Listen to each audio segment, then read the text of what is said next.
Pleasure to be here. I wasn't the only one founding the company, but I'm here to represent, obviously, a bit of the VIU story and our view in these direct-to-consumer verticals in eyewear. And if you look at eyewear, and this is sort of what I teach my team all the time, there are 4 numbers you should remember. And actually, if you think about that market, you think it's a very dusty, old, boring industry vertical, right? I mean, the last real change has been the chains coming in a bit more than 30 years ago, and they are still the winners in that market. So there's one that's 80 billion, the other one is a factor of 20, the third one is 5%, and the last one is virtually 0. And when we looked at that one, this was the opportunity we saw.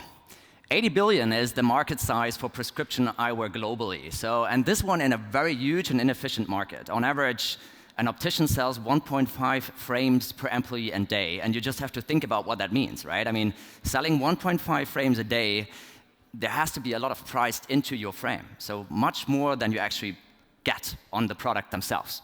The factor of 20 is the opportunity we saw in changing that market into much more a fashion-driven perspective. So this is the relationship of shoes versus prescription eyewear. You buy 5 to 7 pairs of shoes a year.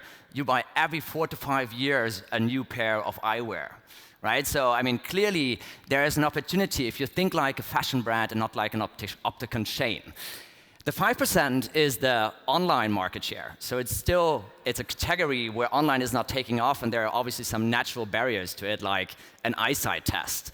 But this is changing, and there will be an inflection point. And until then, it's omni-channel excellence, right? So this is about sort of integrating the channels online and offline in a very seamless way, and that's what we do. And then the last one is 0, and this is the customization of eyewear. So you always have this customization on the lens, but you don't have customization really on the frame. So fitting the frame perfectly to the customer is something that we think is a growing demand of the customer, and here it's 3D printed that we believe can solve this. Yeah, and here you just see the 80 billion split out. Just Europe alone is a 30 billion opportunity. So the category is big, the market is inefficient. It's essentially crying for new concepts coming in and rethinking, like a fashion brand, that whole system. And that's what we do. And we started in 2013 with this aspiration, which is still the core of what we do. On the one hand, we aspire to build the best product there is. So we're working with the best manufacturers in Italy on acetate, in Japan for titanium. So we're looking where the best product is being made, we're designing it ourselves, and then we're rolling it out directly to the end customer at unheard prices. So in Germany, a prescription frame costs 165 euros, including the lenses, versus a market price of 370 euros. So we are cutting it by quite a lot while offering a premium experience. Affordable luxury, right? That is the guiding theme. And then we have some other fundamental beliefs that we think a direct-to-consumer brand needs to have. And one is be transparent about where you produce, build that into the brand. Here you see our first manufacturer in Italy. It's a second-generation family-run business, and we are very transparent to showcase that one, to give the emotions of how this product is being made, because we believe a new generation of customers ask for much more than just a label on a product. 3D printed, we started that one 2 years ago. We actually sell about every 10th optical frame is 3D printed today. It is still in the early stages. You see it's like hardly visible, but it's a very rough product, and it is still also very appealing. And it's the start of a journey. The materiality of 3D printing will change. The way you actually can customize it will change. So we are at the beginning of something which we believe with every 10th frame is already quite relevant.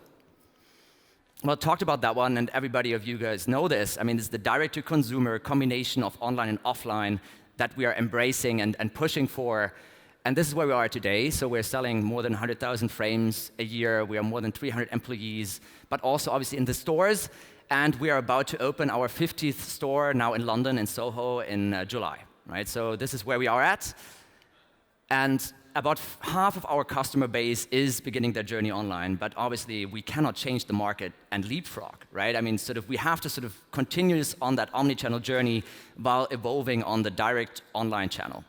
And this is what we do, but it's obviously an interesting number because it showcases online is super relevant for us. Absolutely.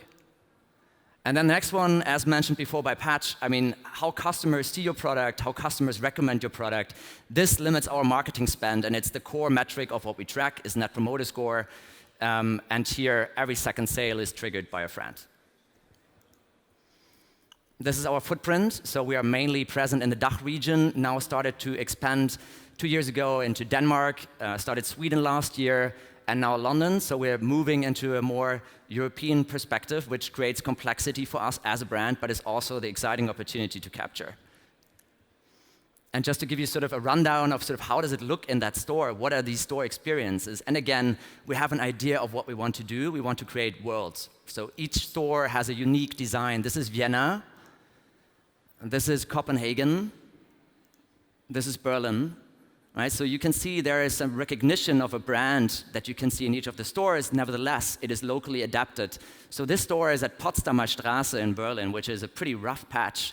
And 3 years back, it was actually very rough. But there was Andreas Mokoudis, there was Acne, there was a small island of very strong fashion brands. And then Fabrice decided to take the stone of the wall inside of the store, and it's 3 tons of Greek marble. So our CFO wasn't happy, but Fabrice was very happy. And I think that's another one, thinking in stories all along, and how you actually can put this into then the spaces and the context you have with your customers. This is a pop-up we did on Bahnhofstraße in Zurich just for like 6 weeks, 8 weeks. But you pop up, and we have sort of the ability to quickly do that because essentially we run on an online core. So we just put our system in, connect to the internet, and we're there. Much faster than classical retail. And the other one is how we connect with the local brands. Here in Vienna, it's the same store you saw before. On the top floor, we integrated a cool concept store, We Bandits, and they do have actually a lot of followers that are super relevant for us. And they were our starting base. So many of these people, when we open up, we obviously try to create momentum in a big event, but here it's a lot of We Bandits fans that actually discovered us through We Bandits. So think about partnerships, think about who is actually the local hero that can bring the right communities, that helps you then create a basis, and then the store team can build it, right? This is what we believe and learned. And this is where we want to go. So by 2022, the aspiration is obviously we will continue to build stores. This year we will build around 20 stores. We believe that there is a more direct online share, so we see that in the 20 to 30% by then, requiring some technological developments as well, and we will hopefully shape how eyewear is being perceived in the future based on 3D printing, based on the fashion appeal, and based on what we do, right?